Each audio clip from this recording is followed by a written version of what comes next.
All right, guys, welcome back after that short break. Let us now focus on distance tables. Okay, let's look at our question at hand. So there, first of all, we see our distance table. And now please note, as I've indicated earlier on, this works in two ways, right?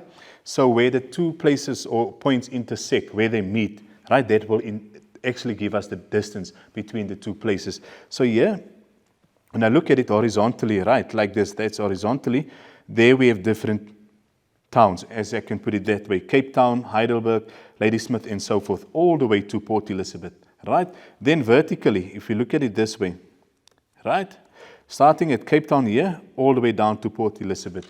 Okay, so there we have our distance table. And what else is important? You can see how the distances are indicated across this table. Are we fine?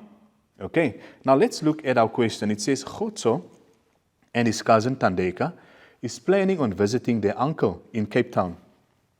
Use the distance table and given information to answer the questions that follow, right? So, question 1A. Khotso stays in Oudtshoorn, right? And Thandeka stays in George. How far apart do these cousins stay, right? So, Khotso in Oudtshoorn, and then Thandeka stays in George. Now, let's find the two places. So, remember, either way, right? You can start horizontally, start vertically, as long as you work with the correct two places. Okay, so first of all, I look for Oudtshoorn. So here's my Oudtshoorn, and then now, horizontally, I will need to find George. Right, so here's George. Can you see? So George is here. Here's Oudtshoorn. So what did I do now? I moved along and I check where do they intersect. Guys, are we clear? Same as with the graph, right? So that means that they stays 51 kilometers apart. Guys, are we fine with that? That's our first question. Then question number B. Khotso will pick up Thandeka and then travel together to their uncle in Cape Town. Calculate the total distance Khotso will travel. Right? Remember now, we already indicated that he will travel from Oudtshoorn to George to pick up his cousin. We agree, he's going to pick up Thandeka. It's always important that you understand, try to picture what the question is all about, right? So that's the first 51 kilometers that he'll travel, right? So I'm going to indicate, now he's with Thandeka. What happens now? They are, at this moment in time, they are in George. Right from George, what will happen? Now they will travel together to their uncle in Cape Town. So now I need to find the distance between George and Cape Town. So that's actually quite straightforward. Here is George, and we can see the first town here is Cape Town. So meaning that will be 438 kilometers between George and Cape Town. So therefore I'm going to add it to the 51 kilometers. Okay, so it's therefore, then, I will say 51 kilometers plus your 438 kilometers. Let's see what that will give us. 51 plus 438. That will give us a total distance of 489 kilometers. Remember, it's one way. We never said anything about them returning back home. Okay. All right, question C says the following. Calculate how much they will spend on diesel for a return trip. Very important to note, it's a return trip this time around. If the average cost per liter of diesel is 22 Rand 95 cents, and the fuel consumption, right, of the vehicle they're traveling with is 9.5 liters per 100 kilometer, 9.5 liters per every 100 kilometers. Okay, so remember with the previous question, we calculated one-way distance only. Okay, now let's quickly see what was that distance. Can you see? 489 kilometers. Now with this question, we indicated it's a return trip. So I'll start by indicating 489 kilometers, multiply by 2 to indicate the return. All right, so multiply by 2.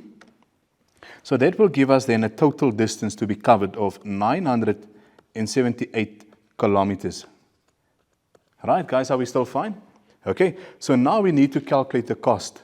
Okay, so therefore, we're then going to say the 900 kilometers, multiply by 9.5 over 100, right?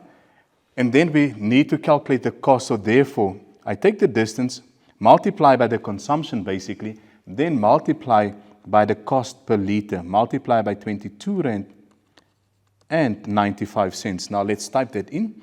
978 multiplied by 9.5 divided by 100, multiply by your 22 Rand and 95 cents. So let's see how much they will spend. So therefore, they will need to spend 2,132 Rand, right, and 28 cents, rounded off to 2 decimal places. 2,132 Rand and 28 cents. Guys, I hope that's clear. Quickly to go through this one again. Your 489 multiplied by 2, give you your return distance. That is your 978 kilometers. Took my total distance, multiplied that by 9.5 over 100, that is my consumption, right? Multiply by the cost of 22.95 cents per liter. So that gave me a total of 2,132 Rand and 28 cents. Guys, I hope that's clear. Let's do another question. Right, here we have question D. Quite a lot of reading, but let's make sense of it. Thandeka stated that they will be able to reach their uncle's place exactly within 5 hours and 43 minutes if they travel at an average speed of 90 kilometers per hour. Right? Verify, showing all calculations where the statement is valid. Right? Now we say you may use the formula time equals distance divided by speed.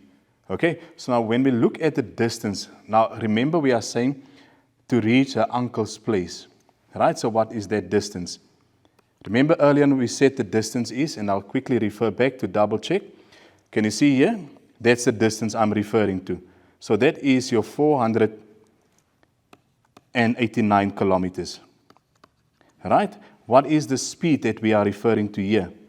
That is 90 kilometers per hour. So can we see I started with the formula. Step number 2, I substituted into that formula. Now I'm going to simplify. So let's see, 489 divided by 90. So that will give us 5,43, and this 3 repeats itself, right? Hours. Now, please note, this does not mean that the 43 that I see here is minutes. Colleagues, and I think this is where Thandeka's confusion is coming from. Guys, are we clear on that? So it's 5 hours, 43 minutes. Okay, so this is not the same. So therefore, if we want to, and I'll do it here, to convert this into minutes, remember we already know it's 5 hours, right guys? Plus, remember if I take the 5 hours away, I'm left with 0,43, right? And in order to move now to convert, I will multiply that by 60. Okay, so I'm just going to say minus the 5 hours. I'll be left with 0,43 as we can see there, multiply by 60. So that in fact, if we work with the value, full value, it will be 5 hours and 26 minutes. Now remember the question says verify, showing all calculations whether a statement is valid. Right? Now, based on our calculation, is the statement valid? No. Guys, so it's very crucial that you conclude. So therefore, her statement is not valid. As you can see here, it's not 5 hours, 43 minutes, but it will take them 5 hours and 26 minutes. Guys, I hope this is clear. All right, so I substituted into the formula based on the given context. Then I calculated the time in hours. Then I converted this latter part of this time here into minutes by subtracting the 5 hours.